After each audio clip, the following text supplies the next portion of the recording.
ఎండాకాలం వచ్చింది, బయటికి వెళ్ళడానికి అస్సలు అవ్వటం లేదు కదా. వెళ్ళాలంటే భయం వేస్తుంది. పిల్లలకేమో స్కూల్ చుట్టి ఈ టైంలోనే బయటికి వెళ్ళాలనుకుంటారు. వేడికి తట్టుకోలేరు. ఏమీ చేయలేము. ఒకటి కావాలంటే ఒకటి వదిలేవాలి, తప్పదు కదా. ఎంజాయ్ కావాలి, ఫ్యామిలీతో చక్కగా ఉండాలంటే కంపల్సరీగా ఎండని ఎదుర్కోవాలి. అన్నీ తట్టుకున్నప్పుడే కదా మనము.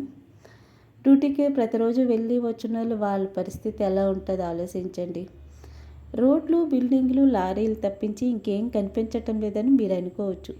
మీ మనసులో నిజమైన భక్తి ఉంటే ఈ వీడియోలో ఒకటి కనిపిస్తుంది. కనిపెట్టేస్తారు. నిజంగా మీ మనసులో నిజమైన భక్తి ఉందని నేను అనేసుకుంటున్నాను. ఏముంది, ఏమీ కనిపించటం లేదు అనుకోకొద్దండి. ఉంది, విలువైంది. చూస్తూనే మీకు అర్థమైపోవాలి. ఈ పాటికి అర్థం కాలేదు కదా, అయితే నేనే చెప్పేస్తాను.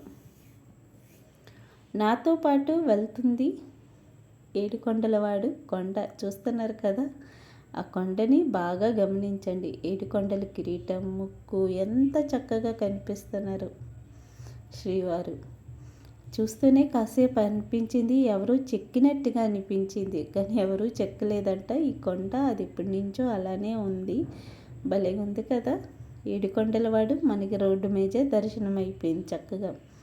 అస్సలు నాకు తెలియదు. అక్కడికి వెళ్ళంటనే ఇలా చూపిస్తే నిజమా అనుకొని నేను అనుకున్నాను.